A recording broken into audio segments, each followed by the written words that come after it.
everybody? I am Andrew Badal. That is Yin's Juice Springsteen. We are live here for Drew and Juice, episode 16. That is the one, the only Curtis Cole.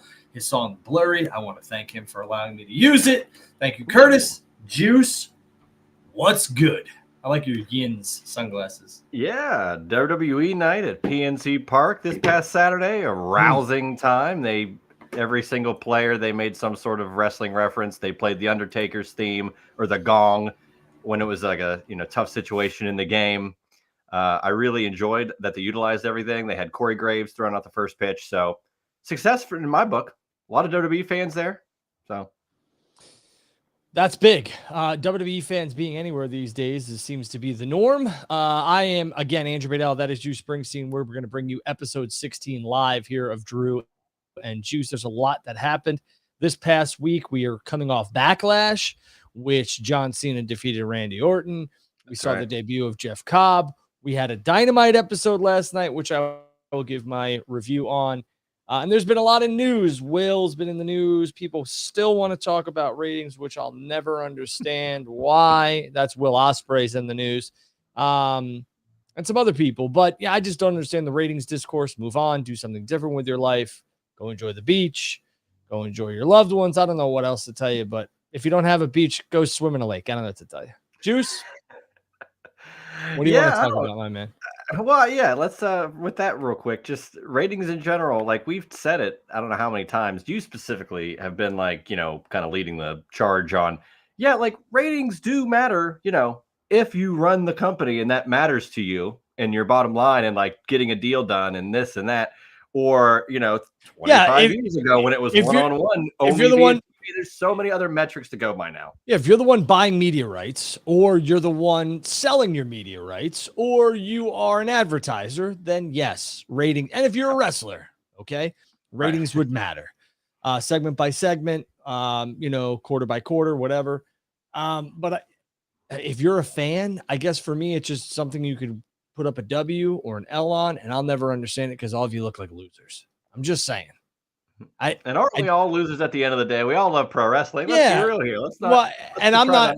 Beat around the bush. I'm not saying if you want to talk about it, talk about it. But people who like take it as a hey, we finally got one, or like hey, they, whatever, 99 days without a whatever. It's just dumb. It's just dumb.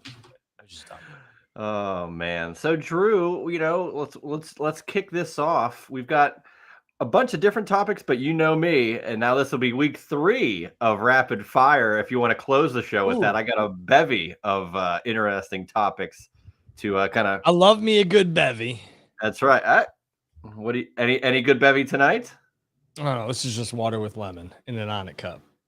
Let me some Onnit. There you go. Let me some Onnit. They're good people.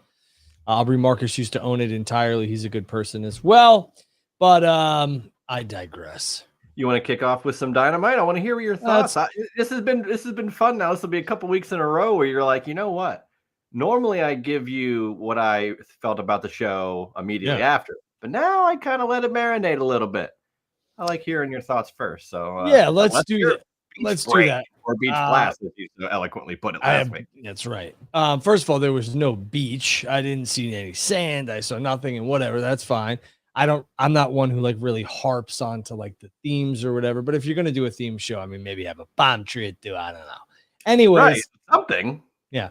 Anyways, I used to love when WCW would put the sand and the lifeguard chairs and all that other stuff. But anyways, I thought the show was good. The tag match that opened the show. I mean, listen, AEW doesn't have wrestlers that can't wrestle. Truthfully, they don't. Everybody on that roster is pretty much a really good wrestler. But at the end of the day, what are people going to be measured on? Whether or not you had 12 to ratings, 12 to 25 5-star Dave Meltzer matches, or if you drew 500,000 people over a week span somewhere. That's the business of the wrestling business.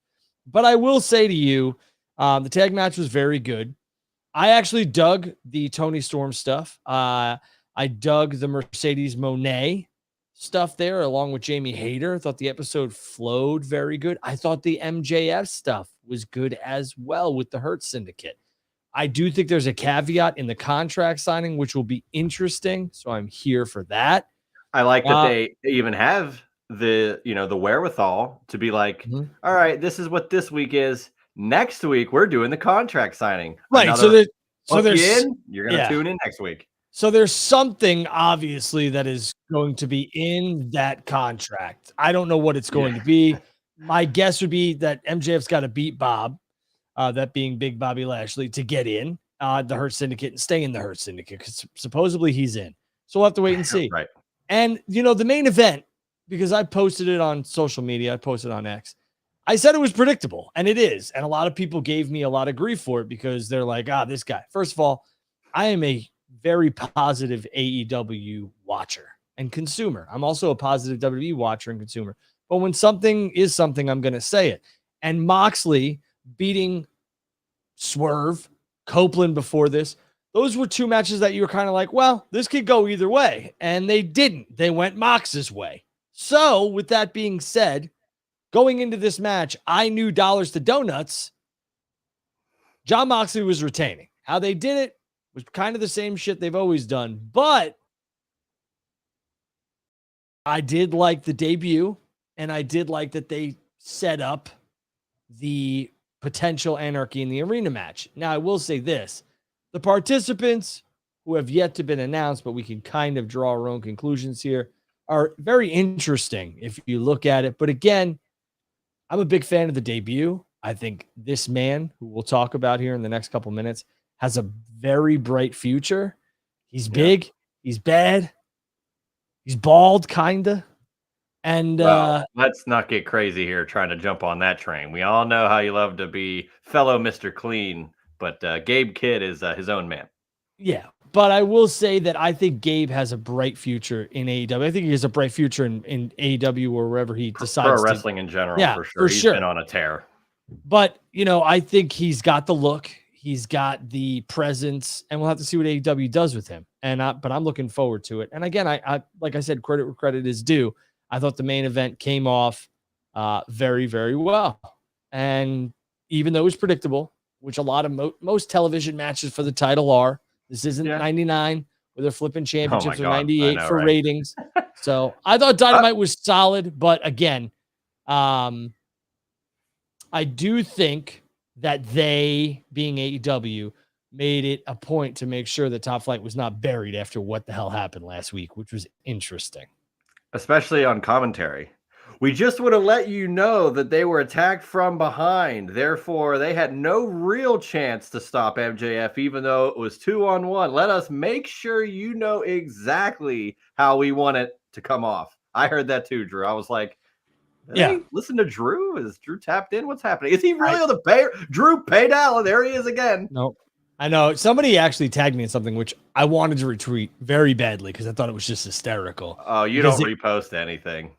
Because it was like Drew is on WWE's payroll. Drew's on AEW's payroll. You guys need to make up your minds. And I want to be like, listen, I'm the only guy who's cashing checks from both companies, brother, at the same time, which is a joke. And that's why I was like, you know what? People won't understand this because a lot of people have two brain cells rattling around in their head. Here's the thing, though, Drew. They believe it anyway for real. So you might as well just lean into it. I know. But listen, I don't think they're listening to me or us or anybody in general. I just think that at the end of the day, that's what it came off like. They buried Top Flight, and I love those boys. So for me, it was good to see that, but it was almost like, we kind of botched this, so let's fix this. Yeah. So in general, I wanted to tap on a couple of things that happened during Dynamite. So are you happy now? We're 10 days away from Double or Nothing. Last week I posed I don't know, man. They only got the finals of these tournaments set in stone. Pay-per-view in a couple of weeks, and they're going to have 7 to 9 matches on there. Do you feel like they're going to rush it? Now we've got 4 official matches with Anarchy in the Arena definitely looming. So we're really having the card come to fruition. I like that they kind of put the foot on the gas there. And Tony Storm has an opponent. Yeah, we got Tony Storm with an opponent now. Mina. Yep. Or no. With 2 different themes. Thank God they went back to the other one because the first one I was like, what are we doing here? And Tony was I thought that was awesome that Tony interacted with that fan online. He was like, yeah, I flipped it because you guys were complaining about it, which was interesting. Again, that's going to lead. He loves communicating with the fans. But it's going to lead to people believing that everything that they type online and go to X that Tony's going to see, which is and they have a little bit of power, which is a slippery slope. But I will say this, Double or Nothing is seeming to come together. The ticket sales have gotten better. I know technically it holds, 18,000. They're not going to be set up for that. I think they'll get anywhere from 9 to 10 come show day. And I think that's a good pay-per-view crowd. And I'm looking forward to Double or Nothing because it's something for me to do after I get off the lake and we watch it on Sunday night. So I think I'll be on a lake Sunday afternoon doing a little there you go. Fishing action. You're gonna fish? All right, good for you. Yeah, look at me. I wanted to piggyback off what you said there, where they might get 9 or 10,000 in that venue, and some hearing that will go, "Wow, they could get 18, but 9 or 10,000. What the hell?" Meanwhile, Kyle Fletcher gets interviewed this week and says the smaller, intimate venues that you've talked about, that I've talked about, that we've stood on business for, as this is something that's smart. I'd rather see 9,000 packed or 4,000 packed in a tight arena than 9,000 in an 18,000. And Kyle says that it reignited the wrestlers' passion to kind of go out there and kill it for that smaller, more intimate crowd. So looks like they were right in thinking maybe smaller, less is more. Accentuate the positives. Let's pack out a smaller building and give them a hell of a show live and on TV. So I think it's a good idea, Drew. What say you, being the ticket guy that you are? Well, I'm going to say this. I think Kyle Fletcher is doing some fantastic PR, which is what his job is to do when you're signed to an AEW contract. I think Kyle is going to be a bona fide superstar. I do believe that. And others believe that as well, especially Tony Khan. But I will tell you that I think AEW is very smart to lean into the fact that they needed to go to smaller venues, and that's it. I mean, because I've said this ad nauseum. When they would play or book the 15, 12,000 seat buildings for wrestling, it was half full. It sounded like garbage.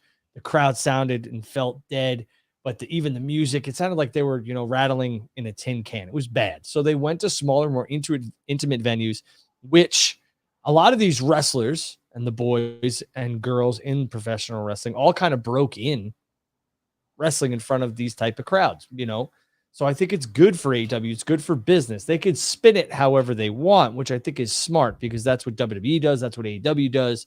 But AEW has done better business in the smaller buildings, and they're understanding their market share more and more. And I think that's important. And I think Tony Khan doesn't care what a lot of people are going to think about him or his company going forward, because when you could draw 10,000 fans consistently, or let's pump it back a little bit, 7 to 10,000 and plus for pay-per-views, that shows that there's a heavy interest in your product. Now, is there heavy interest in your weekly television, live attendance wise?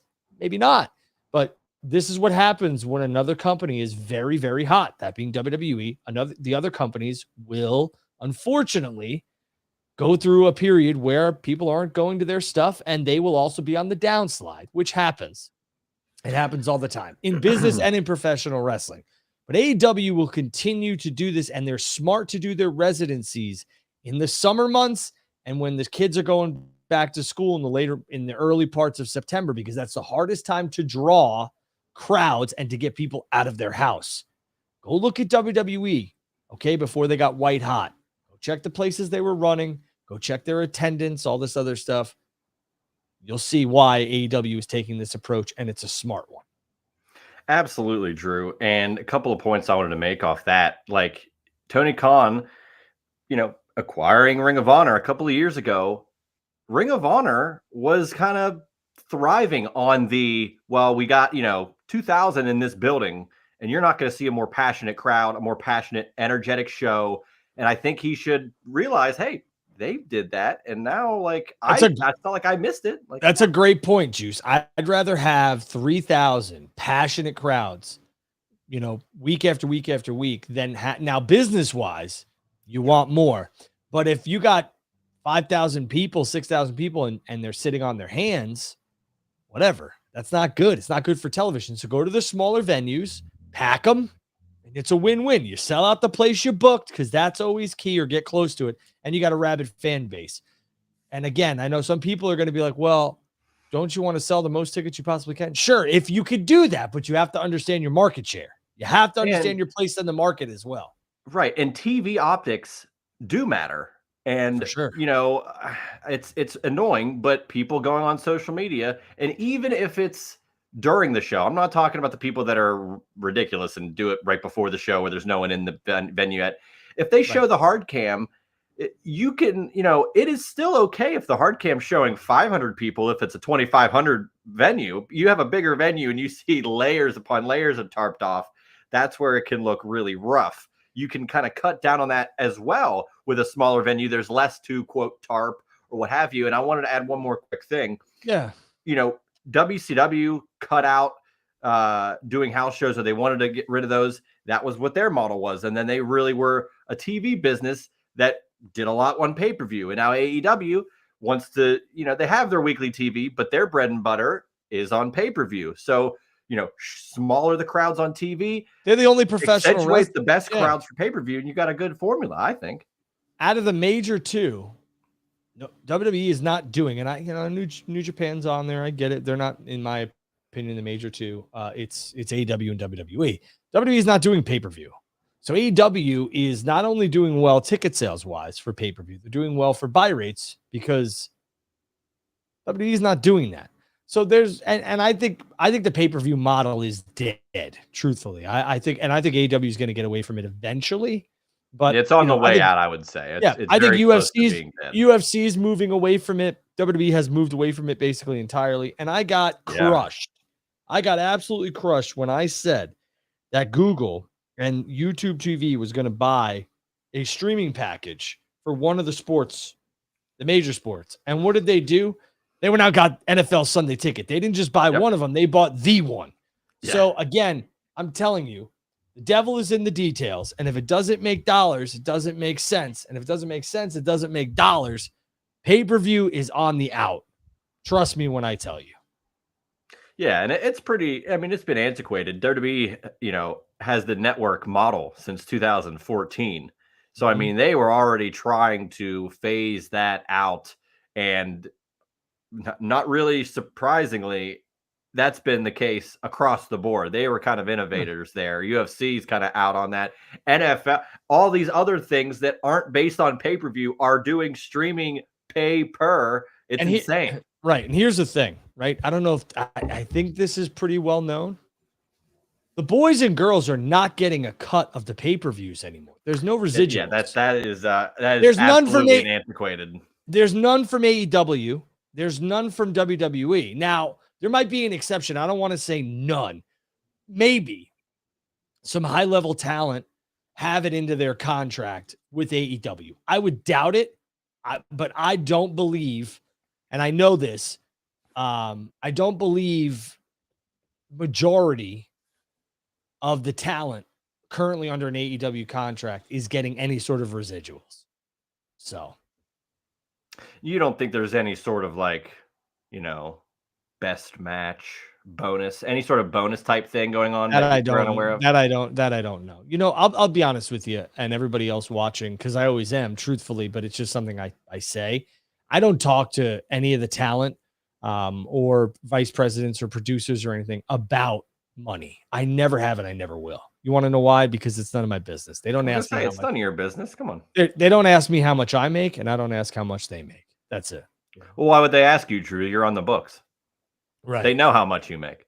Right. But I mean, that's just, you know, sex, religion, politics, and money. I just stay away from it. So you stay away from sex? Talking about that? Absolutely. Oh, sure. Okay. Well, you slipped in talking at the end there. I was kind of waiting, like, I don't know, Drew, what are you doing here? I don't think that, I think that needs to go without being said. I mean, listen, sure. Yeah, I mean, I don't know. I have kids, so, you know, I had it at least twice, right? I don't know. Cannot verify nor deny. Right. Exactly. No, but I mean, that's just, that's how I was brought up. You don't talk about Yeah. sex, money, religion, or politics, and you just don't. And I'll be honest with you, you don't ever talk about it in business because that will Business is get in the supposed to be way of, business. yeah, yeah, Yeah, yeah. it will get in the way. It takes precedent. Yeah, That's yeah. ridiculous. I like what they're doing. I really do. And if I didn't, I would tell you, I love the venues. I really do. Your original question, I think that they look great. And to your point, you don't have to tarp stuff off. So again, understanding your market share is huge. And AEW has done that. They finally understand their place in the market. And they could always go back to the bigger buildings. I mean, there were times where they were drawing 7, 8, 9,000 consistently for television. Those Yeah. days seem gone, which is okay. Ebbs Yeah, and that's fine. flows. Ebbs and flows. Right, wrestling's cyclical, and like I said with Ring of Honor, like if you can have a presentation of a WWE, like a bigger presentation, yet sell out 4,000, and that makes it look like a huge show of Yeah. great magnitude, but only this intimate amount of people can see it, and it makes you want to go to those types of venues as a fan if it comes to your area, or has a residency, which they're doing in Philly and. And I really Chicago like now. that. And now Chicago, Pittsburgh could be one of those if they just listen to this show, but we'll see. I'm not, again, no hate on Pittsburgh, but I will Oh, ask I you. know, Drew. I know. No, You well, know what? This is me as a fan. I get it. but put your fan hat away, go grab a different hat and put on your business hat. And This is my business hat. I ask you, do you think Pittsburgh or even Pennsylvania could show up and show out for, let's just say, 6 shows and have a residency? Philly. You said Philly, Pennsylvania. okay. You should have stopped at Pittsburgh. Yes, Drew, I get it. Pittsburgh, no.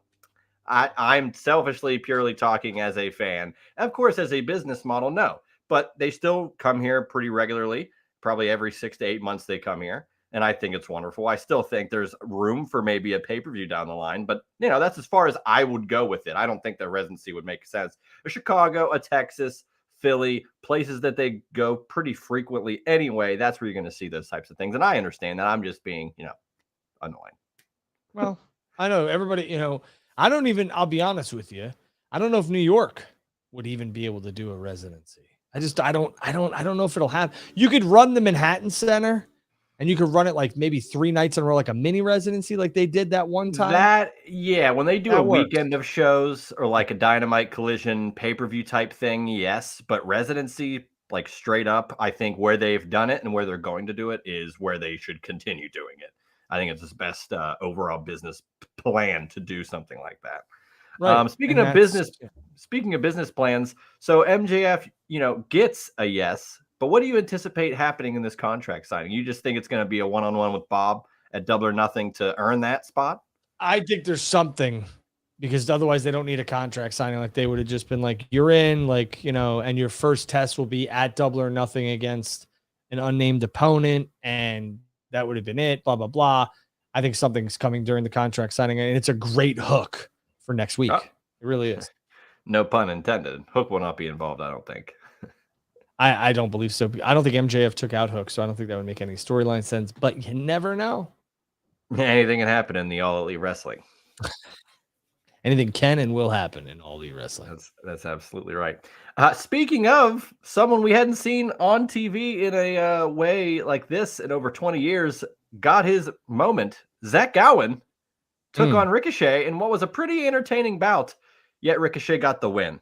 So I thought it was really cool to see Zach Gowen back in there. I mean, he had a hell of a unique run in WWE all those years ago with Lesnar and Vince McMahon and a lot of interesting stuff there. So to see him kind of back in the limelight, he's a motivational speaker now. He's always been a very inspirational guy in general, dealing with what he's dealt with. So good on AEW, good on Zach Gowen. And Ricochet, I think, is doing still some of the best heel work in the industry. Let alone with AEW. I did like the fact that, Ricochet did that in his hometown, that being Zach Gowen's. I think the match could have happened on Collision instead of waiting a week when Zach's not from Chicago, but maybe helped a tiny bit with ratings, I guess, and it gave Ricochet something to do. I like this match. I like the way Ricochet came off in this match. I think he's doing some of the best work of his career, but I will say that they could have done this on Collision while it was in Detroit. I think that would have made a lot more sense. Well, we are going to get a Mongo tribute, at least on Collision, which I'm very much looking forward to. I think that's awesome. Yeah, and I do want to mention we have not talked about it yet, but unfortunately, past Sunday, Sabu passes away. That hit me like a ton of bricks, and honestly, hit everybody pretty hard. And I only saw, all the best, clips and memories of Sabu from all parts of the wrestling world, whether in the business, out of the business. I contributed some of that with my dad, who dressed up as Sabu for Halloween, and I was Spike Dudley, which was really cool. Because when it happened, I was actually over at my parents for Mother's Day, and I went through the photos, and I knew we had something in there, and lo and behold, I found it. So just Sabu is, man, an innovator to the top degree. I mean, what you see in AEW, WWE, anywhere now does not get to the heights it does without a guy like Sabu. So, Drew, what are your thoughts on Sabu? Yeah, well, I mean, I grew up watching ECW. Yeah.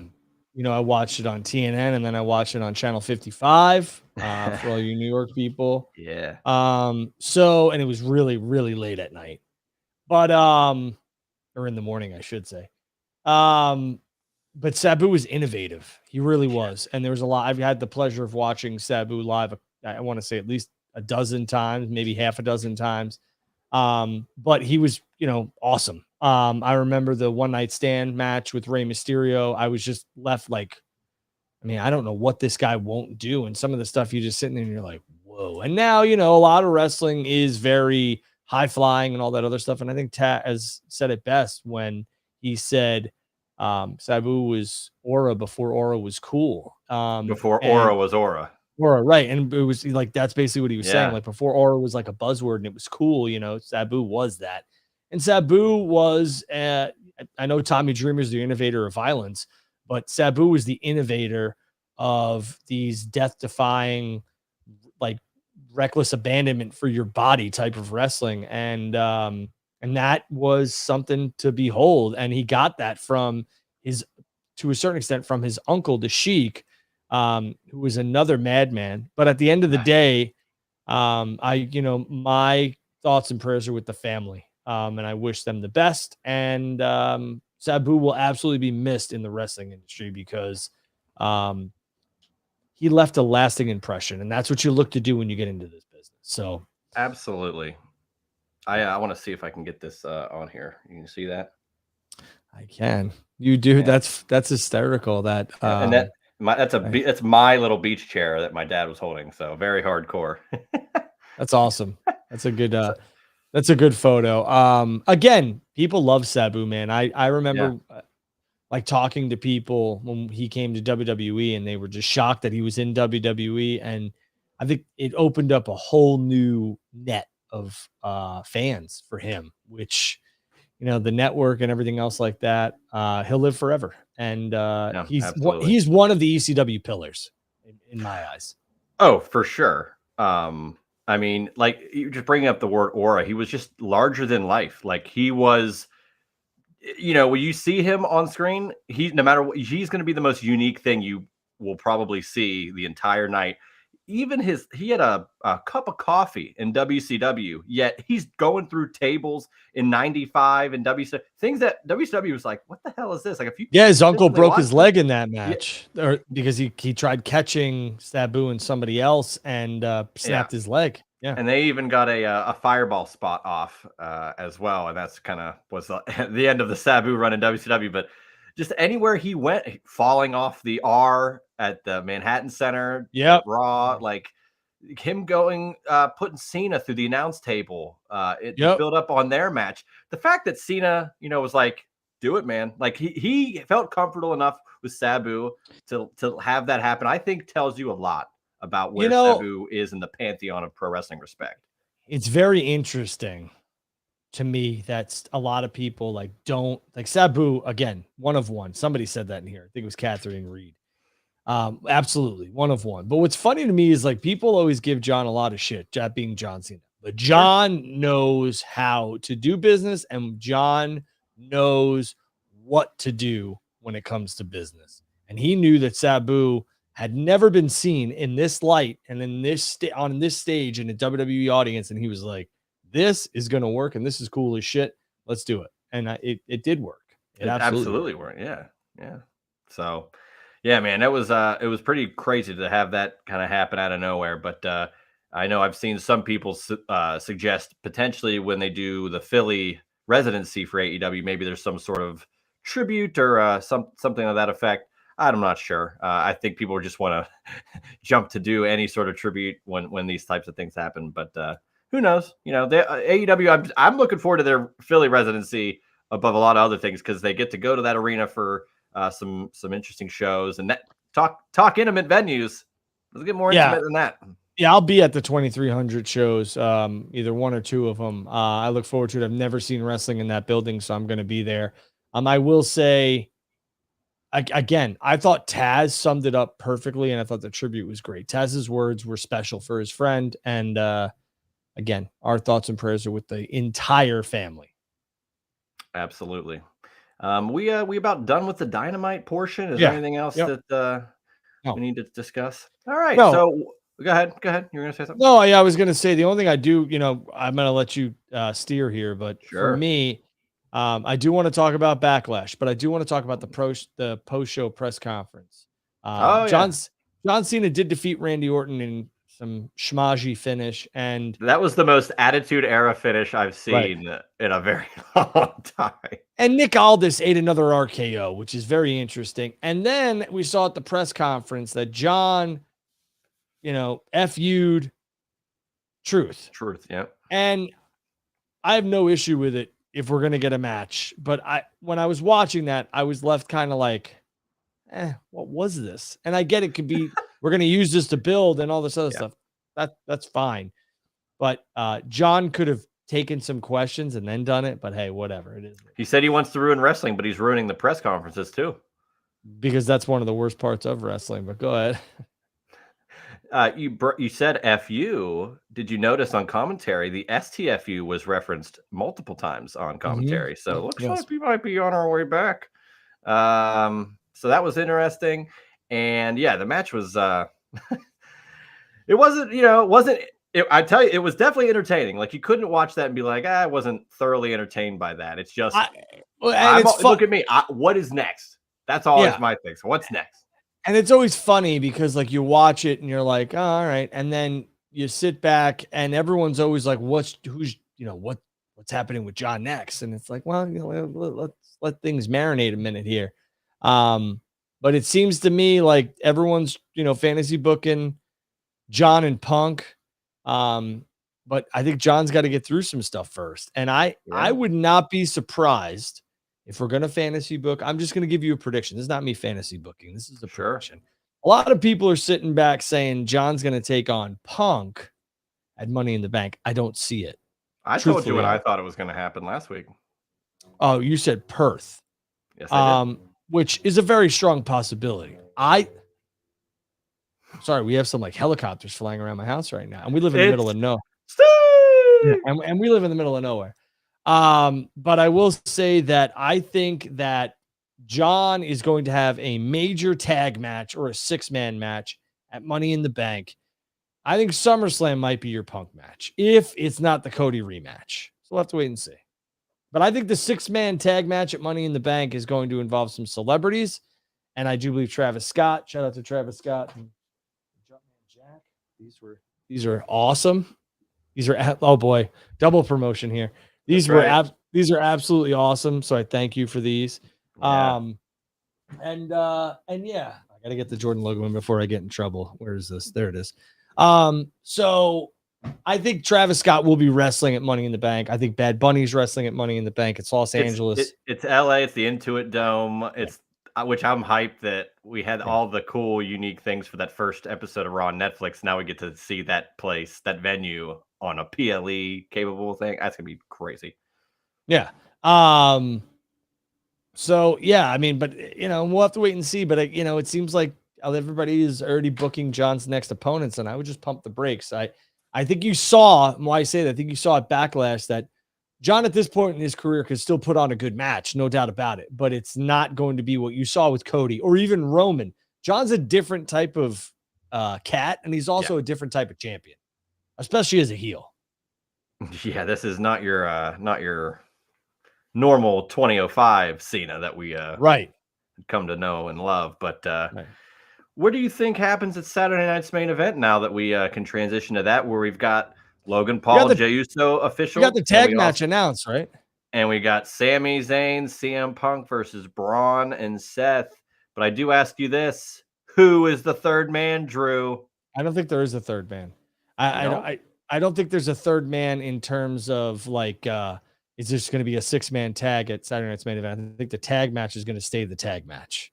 Oh no, no, no. I mean, is Sami Oh, Zayn going to turn and become the third piece of the new Dangerous I mean, Alliance? possibly. I've said it, and I'm just trying to put it into the universe and see what happens. But I'm gonna go with Becky Lynch. Yeah, you brought that up. Yeah, There's your man. Get that frog ready. Mm-hmm. We all know how that works, but yeah. So I mean, I could Sammy turn? Sure. I mean, yeah, why not? We're still not at the point where Punk's going to be a bad guy. We have not reached that level of his return to where he could be the bad guy just yet. Same with Cody. Well, Cody's been there for a few years now, but Punk only been there since, I want to say R-Truth potentially could team with Cena and Travis Scott. Three rappers on the same team. Great question. I am going to go with.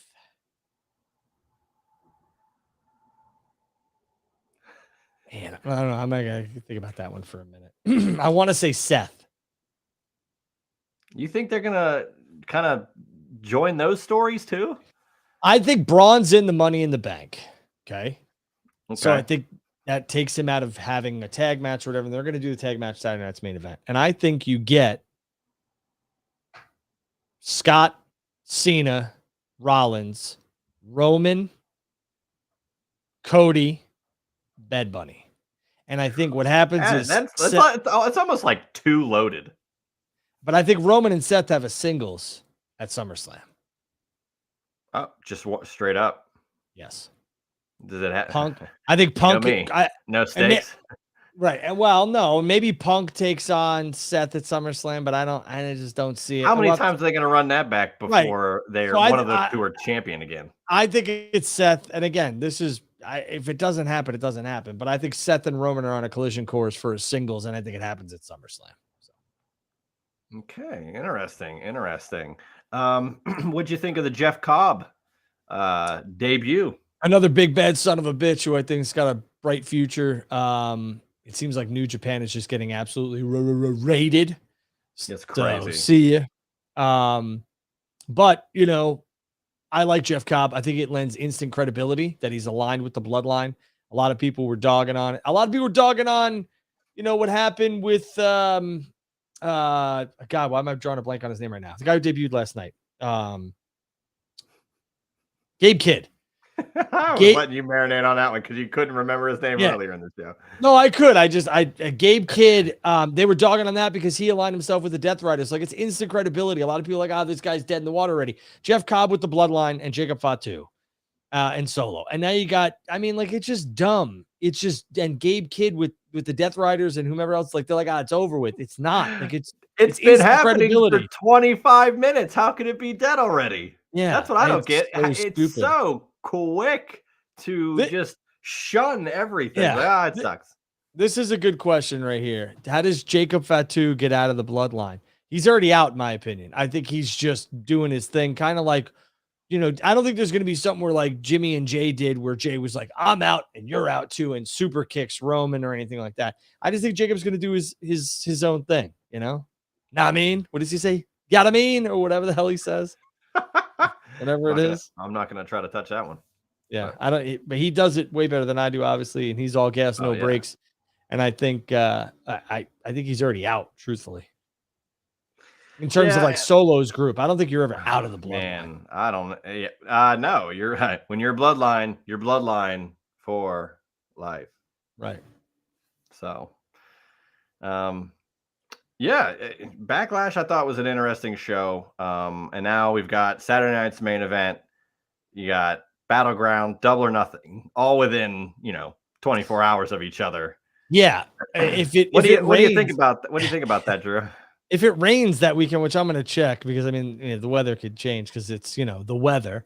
If it rains that weekend, then I mean, we're eating good. But I mean, if it's sunny, I'll probably miss Saturday night's main event, and I probably will just be able to catch Double or Nothing. But it's a lot of wrestling on a holiday weekend. It's smart. I thought WWE going to Tampa was smart. I enjoy having something to watch if for some reason there's nothing going on Friday, Saturday, and then Sunday. And my kids are young, so it's a little bit different for me. My kids are young, they're 7, 7, and 9. So we're not out till 10, 11 o'clock at night, and me and my wife our party days are pretty much behind us. So we got kids. So I enjoy it because it's something to watch. Who are you, Heath Slater? Right. I enjoy it because it's something to watch unless it conflicts with the Bing Bang Knicks or, we got hockey Stanley Cup. Then it's a problem.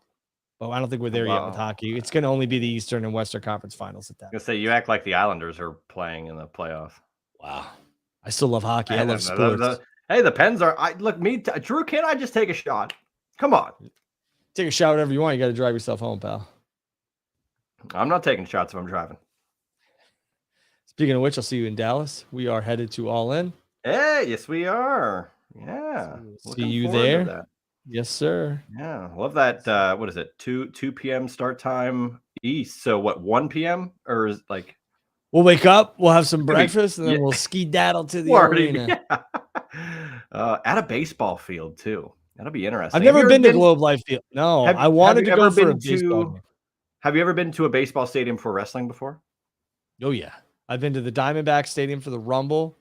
Okay. I was at Tampa for wrestling. The whatever the hell it was. What is it called? The Tropicana Field. I'm trying to think of another baseball stadium. Host of the Thunderdome.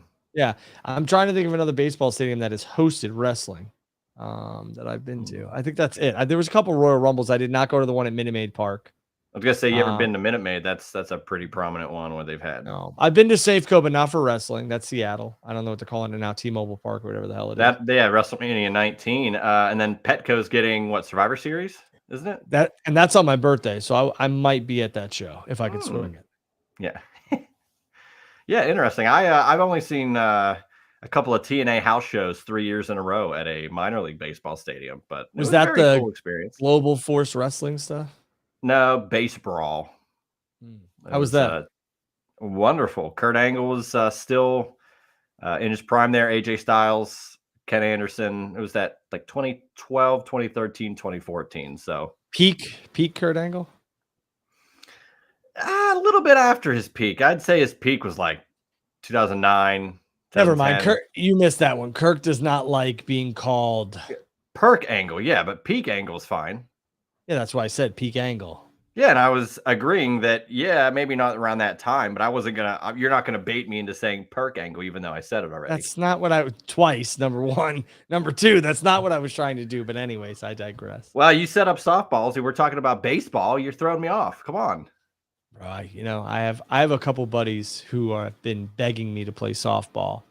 I'd love to play some softball. And I might just go back out and play. But this is not me like patting myself on the back, but I played baseball at a very high level. So softball, although very competitive, I get it. I used to just mash. So, and I haven't played in a while. So my buddies are like, and I've never played with this group of people. They're like, oh, you probably couldn't come out here and hit dingers. I was like, dude, I was like, give me a break. Give me a break. You don't got to hit dingers. You just got to get on base. That's what I'm more of a contact and some league. Yeah, you look like a contact hitter. Hey, I played baseball for 10 years, so I'm gonna stop. I'm just breaking your balls. I'm hitting balls. Amen. God, there was a joke there. A lot of teams and a lot of leagues have caps on dingers, so it's interesting. Very interesting. Oh well, I played a charity softball game, and we put up 30 runs, and they were like, "All right, we got to stop the game." Yeah, that's brutal. Mercy rule. All right, what else you got, buddy?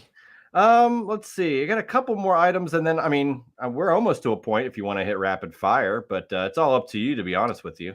Hell yeah, we could do rapid fire, and then we could do some questions from the live audience. Yeah. Okay, and these are generally rapid fire, but if you have a little bit more, we got a little bit of time that we can bring forth with it whatever you want. Still unconfirmed. We still don't know what the hell's going on yet. Now it seems more leaning towards a date than not. Evolution 2, July 13th. Is this happening, Drew? And if so, does WWE just like love watching AEW plan out their calendar? Oh, July 12th. Bing! Bing bang. I don't think this was the plan originally. If they were going to do an Evolution, to have it the same weekend as Saturday night's main event that is going to take place July 4th weekend. That's what. Yeah, I mean, I guess I don't know. I'll be honest with you, just like I was on social media, I have not heard a thing about this show. Now, I know some prominent accounts have talked about it, but at the end of the day, when you don't hear things from people in the know, I start to worry and question. Now, again, the people I talk to and the people that speak to me have never mentioned this pay-per-view, and they would know. So, or this PLE, and they would know. But maybe that's because it's very tight-lipped. I don't know. So I'm going to wait, before jumping to a conclusion. Do I think that the July 12th, or the 13th works? Yeah, 13th, yeah.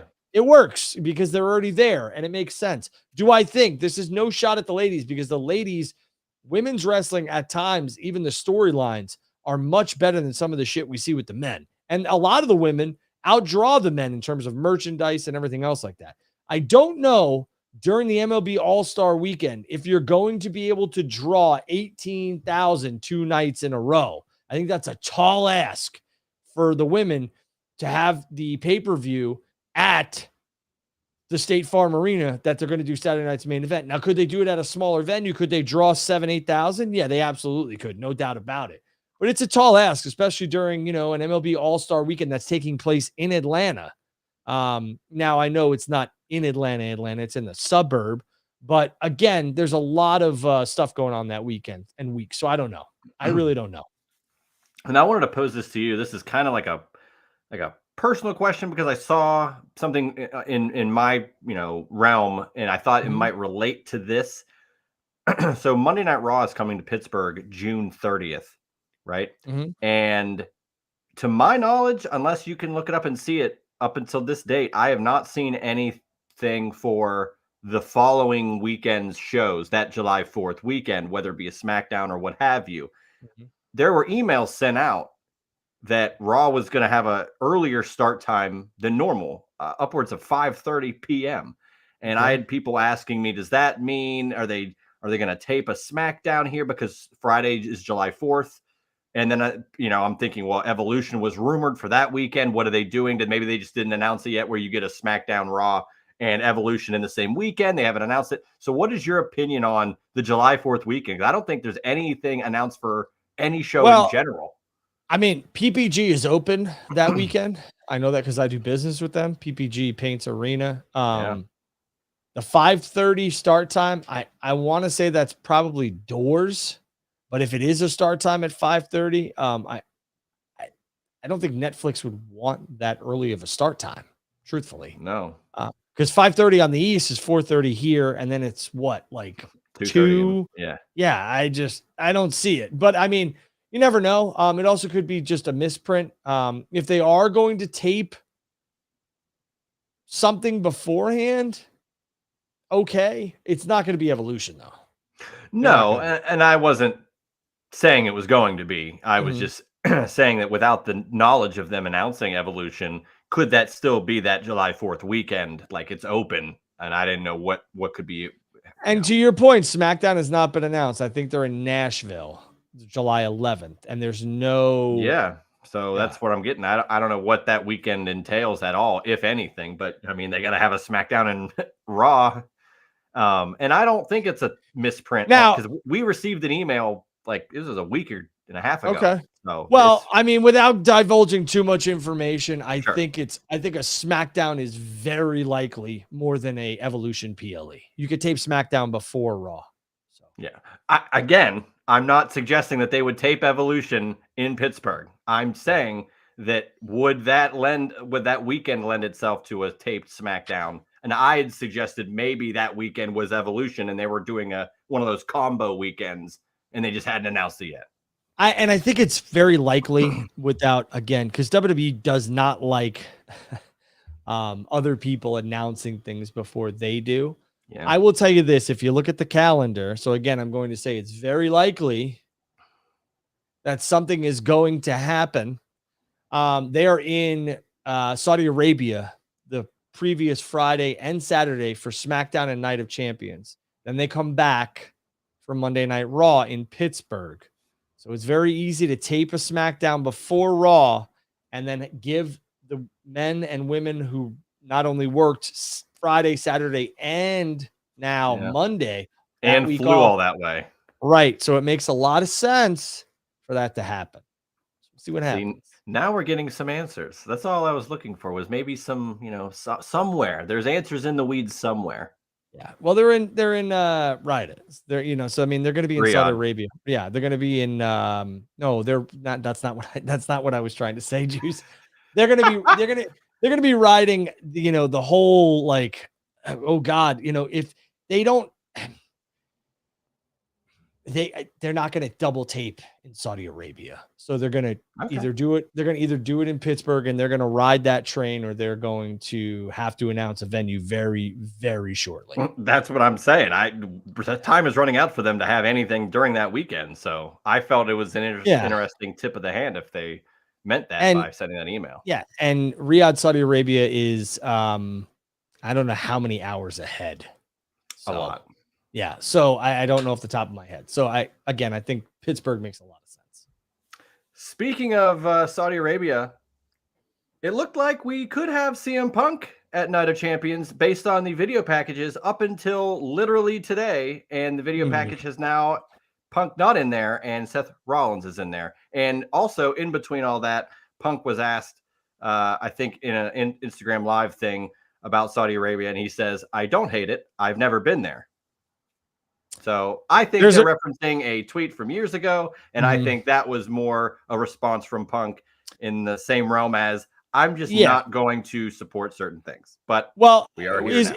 Is Punk going to be able to get out of going to Riyadh and Jeddah all the time? No. I think there will come a time and place where he has Royal to go. Rumble. Right, exactly. And that's in Jeddah, right? So that's going to happen. But I think for now, CM Punk is going to, there's a reason why they put Money in the Bank before Night of Champions this year. So, and it's not during the 4th of July weekend. So I'm going to say that CM Punk will not be in Riyadh and he will not be in Jeddah until the Royal Rumble, if they do happen to have another event, which they're not going to. And to be fair, Punk never was going to probably be at Night of Champions unless he was a champion, because it's an all champions show. And for the most part, it's going to be SmackDown heavy. So there'll be a couple Raw people there, but it's going to be SmackDown heavy. So again, they need to ride that week in Riyadh and then get to Pittsburgh, and then they're going to want to shut it down for a little bit. So which I like, we get the last little bit, last little, the squeeze of the juice before we're on a little vacay. It has to get that juice reference in there. I could have got a junk reference in there, but no, I like the juice reference. I thought it was good. All right, what else you got? Quick, right now, who's your pick for Money in the Bank, men and women? Just who would you pick to win? Braun Breaker and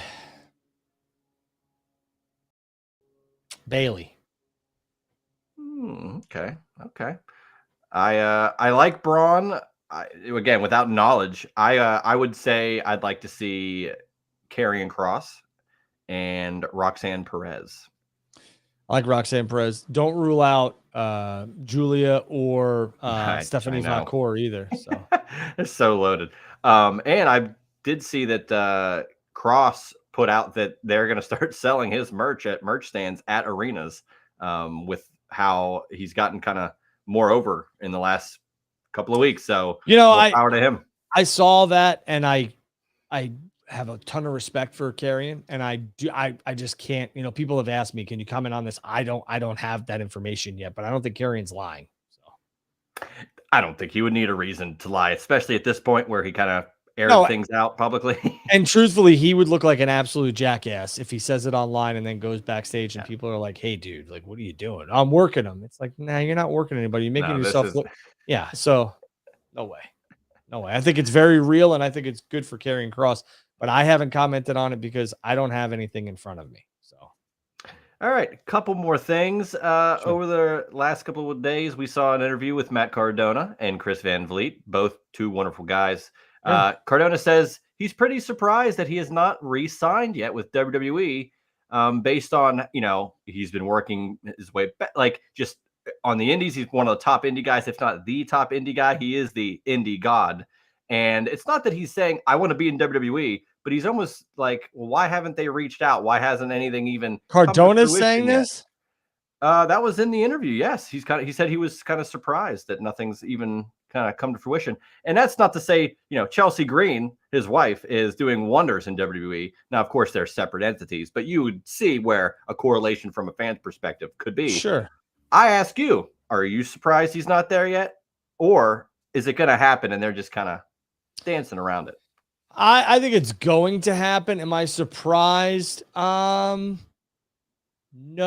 but I do think this version of Matt Cardona makes a lot of sense in the current landscape of WWE. Yes. But where? And a lot of people have sat back and said, you asked the third man. Cardona fits there too. And he could absolutely use that with Breakker and Rollins. But sure. I think this iteration of Matt Cardona is tailor fit for WWE. It's all a matter of when, it's not if for me, it's when. I agree. And this is not a knock, but WWE has a lot of guys in their slots right now. Like, they don't really need to tap into anybody. I mean, I say that and they just got Jeff Cobb and they're always adding people, but they don't, necessarily need to do that yet. And maybe you have how many different Royal Rumble opportunities? There's plenty of different ways to incorporate someone coming back or coming into the company. And I agree with you. I think Matt Cardona, as he is now, especially if they lean into the Zack Ryder is dead, aesthetic that he puts out there, you could really make that a part of his character. And maybe they're holding back because a lot of people are still going to call him Zack Ryder, but I think we can move past that. And I think Zack Ryder is dead, and I think Matt Cardona works perfectly in this version of WWE. So we'll see. Yep. A couple more. Mercedes Moné loses the New Japan Strong title, but she didn't even get pinned. They kept her strong, which was smart. They kept her strong, which was smart, and they needed to get some of these championships off of her. I'm all for it. I believe she might be getting another belt to come all in. So we'll have to wait and see. Oh, you love the belts on Moné. But Mina took the pin, and it was what it was. But I felt it was just funny. Like, didn't even take the pin. No. She's untouchable right now. She's more. Forcing you to feel it. Yeah, that was a little forced, but it was good. It was good. I appreciate it. Because I wanted to say it, but I let you take the reins there. But shout out to Jim Ross. He tweeted out that he unfortunately got diagnosed with colon cancer recently, going in for surgery. Our thoughts are with him. Jim's a great guy, legendary announcer. I had the pleasure of meeting him, probably 8 years ago now, but wonderful guy. Drew, you would attest to that as well. Jim's a great dude, and somebody who has done wonders for the business, not only behind the microphone, but in a backstage capacity with talent and everything else like that. And I wish Jim the best. His health is most important, so take care. Prayers for you and your family, and Godspeed. And hopefully you beat cancer. Boomer sooner, baby. One last thing, and you knew I had to bring it up. The schedule for the NFL is released. Drew, week 1. Jets. Raji coming back to MetLife. Jets. Well, maybe. We don't know yet. It's still up in the air. Until it happens, I can't believe it. Jets, Steelers. Either way, Justin Fields' revenge game, and I kind of hope he balls out against the Steelers because I think the Steelers should have kept him. So, well, it's a double revenge game. It's almost like double jeopardy here. If Rodgers is there, yes, but I'm only going on what is actually announced. Card subject to change. If my aunt had wheels, she'd be a bicycle. What are we talking about here? He's going to be a Steeler, my boy. Okay, it's over. It's done. Look, you're acting like I don't want it to happen, but until it happens, I'm not going to say it. Aaron, I'm sure he watches this show. I know you're not going to see this, Raji, but strap your shit in tight because you in for a wild ride when you come back to that MetLife turf. I can promise you that. It's going to be 4 nights of complete darkness. He'll probably come back to MetLife and throw for like 306 touchdowns. Who knows? I'd love to see that. I'd love to see that. But I mean, dude, the NFL takes over a schedule release show. I mean, it was And everywhere. they told you everything you needed to know if Rodgers going to play in Pittsburgh or not. The Jets But could the open with NFL anybody. the NFL schedule makers said, though, we did this without knowledge of it. However, I say Kiss that my ass. maybe not the knowledge of it, but they're assuming if he does show up, we don't know how many games this could take before he potentially gets injured. It took him 4 plays 2 years ago. So let's get the Jets game out there first. Packers game week 8 if he can make it till then. And that'd be Sunday night in Pittsburgh with new throwback uniforms for the Steelers. So I'd be hyped to see that as well. There you go. All right. But looking forward to the fall already. We're not even into summer. So can't wait for the Commanders NFL. are legit. Yeah, I can't wait for the NFL either. Yeah. Very excited for it. Should be a good one. Yeah. Sean said, I'm surprised no one said Naomi for Money in the Bank. Maybe. I see a lot of people thinking that's almost like it's going to be her or the field. So that could be something, but until I see it, I don't know. Yeah. Well, we'll have to wait and see. Again, very good show. I appreciate all of you for joining us. Juice, or anything you want to say before we go? You know what? I'm going to ask you a question. Two of them, and then we're getting out of here. Two. Favorite Sabu match, because I'm going to hop over and check out Taz and RVD. They're going to do a live show together, so make sure you guys check that out. I'm going to eat the rest of my dinner too. But favorite Sabu match, and I will ask you, what record do you think the Steelers will end up with Rodgers? Okay, Sabu match. Man, it's tough. Honorable mention, I will just say the Rey Mysterio one night stand match. I think you got to go out of your way to watch that. But as just look, AEW, I know. Let's see it. Andrew Credential. That's what they call him. There you go. One night stand. I'll leave it up. But I'm a sicko, AEW, ECW, whatever. I'm here for Terry Funk, Sabu, Born to be Wired. That match changed so much. You don't see anything that you've seen in AEW up to this point. Pizza cutter, thumbtacks, syringes. You see none of that if Born to be Wired does not happen. Those guys were literally tangled and shoot barbed wire. It was gruesome. It was brutal. I remember them showing commercials for that, for the tape of that. And it was like slowed down and they had dramatic music. And I believe it was brilliance of Paul Heyman on that one. Right. And it was I also remember the videotape commercial for Extreme Warfare Volume 2 with Kimono Wanalea dancing atop the ECW arena. And for the Steelers, thank you. For the Steelers, it's not that I think there's going to be a tie, but I could see 8-1, but more than likely I'm going 8-9. Okay. Because I say 8-1 purely because there's two things. Tomlin has not had a losing season yet, and that's an annoying stat because regardless, they've been non-competitive in the last 6 playoff games they've been in, outscored 73-0 in those last 6 playoff games in the first quarter. And the last time, and this is with or without Rodgers, a combination of him and Rudolph, what have you. Last time the Steelers played Detroit, it was, albeit in Pittsburgh, it was a tie in overtime. And they're playing Detroit, and that was with Mason Rudolph. And I'm not saying they'll tie Detroit this year, but Rudolph's the quarterback again. I think there's going to be a weird game, maybe even against Cleveland. They could tie. The losing season stays away 8-1, but more than likely, I'm going to go 8-9.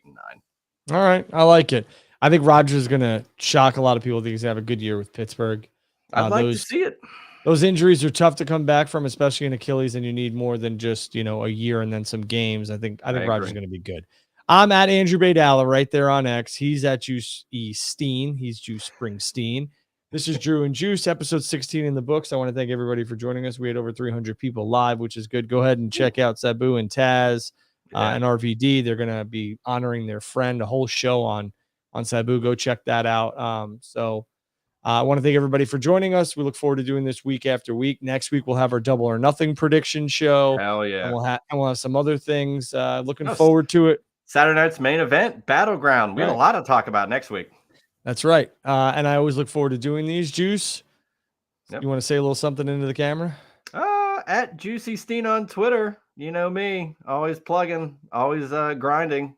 I gave you a Tommy Boy reference and you didn't even hit it out of the park. A little something in the camera. You want to say a little something into the camera? A little something into the camera. Good night, everybody. Thank you very much.